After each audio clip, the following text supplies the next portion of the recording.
చాలామందికి ఉండే ప్రశ్న ఏంటంటే, నేను నిజంగా పశ్చాత్తాపడ్డానా లేదా? నేను నిజంగా పశ్చాత్తాపంలో ఉన్నానా లేదా? అనే క్వెషన్ అందరి హృదయాల్లో మెదులుతూ ఉంటది. చాలామంది ప్రభు బల్ల దగ్గరికి వచ్చినప్పుడు అందరూ అనుకునేది ఏంటంటే, ప్రభువా నా పాపం క్షమించు అని దేవుని దగ్గరికి వస్తారు. మళ్ళా అదే పాపంలో పడిపోయి మళ్ళా వచ్చే నెల కూడా అలాగే ప్రభు బల్ల దగ్గరికి వచ్చి క్షమించు అని అంటారు. ఈ నెల, నెక్స్ట్ నెల it becomes an overall cycle. ఈ సైకిల్ ఎలా జరుగుతూ ఉన్నప్పుడు చాలామందికి ఉండే ప్రశ్న ఏంటి అనంటే, నేను నిజంగా పశ్చాత్తాపడుతున్నానా లేదా అనే ప్రశ్న ఉంటది.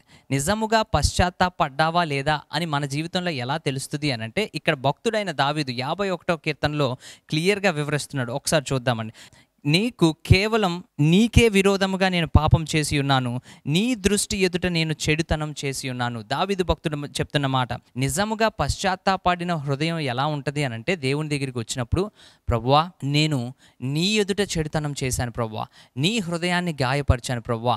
నీకు దూరంగా బ్రతికాను ప్రభువా అని దేవుని గురించిన ఫోకస్ ఉంటది తప్ప మన గురించి ఫోకస్ ఉండదు. చాలామంది దేవుని దగ్గరికి ఏ విధంగా వస్తారు అనంటే, ప్రభువా నేను చేసిన పాపం నన్ను క్షమించు అంటారు. We're being sincere. చాలామంది సిన్సియర్‌గానే వస్తారు. కాకపోతే దాని యొక్క హార్ట్ బిహైండ్ ద ఇంటెన్షన్ ఏమై ఉంటది అంటే, కాన్సిక్వెన్సెస్‌కి భయపడి వచ్చేవాళ్ళు కొంతమంది. ఈ పాపం చేశాను కాబట్టి ఉగ్రత వస్తది నా మీద అని చెప్పి ఆ భయంతో దేవుని దగ్గరికి వచ్చేవాళ్ళు కొంతమంది, లేదంటే దీవెనలు రావేమో పాపంలో ఉంటే అనే భయంతో దేవుని దగ్గరికి వచ్చేవాళ్ళు కొంతమంది ఉంటారు. కానీ ఇక్కడ దేవుని వాక్యంలో దావీదు పాపము చేసిన తర్వాత ఏ హృదయంతో దేవుని దగ్గరికి వచ్చాడు అని మనం చూస్తే, నీకు విరోధంగా నేను పాపం చేశాను ప్రభువా.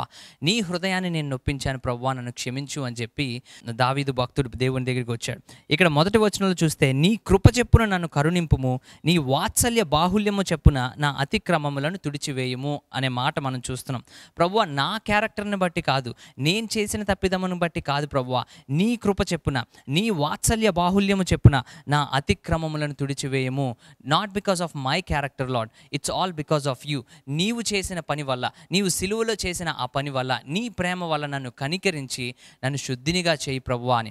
అది నిజముగా పశ్చాత్తాపడేవాడి హృదయం ఆ విధంగా పొజిషన్ అయి ఉంటుంది. దేవుణ్ణి ప్రేమించి పాపాన్ని ద్వేషించే వారిగా ఉంటే నిజముగా నీ జీవితంలో పశ్చాత్తాపడిన వాడు అవుతావు.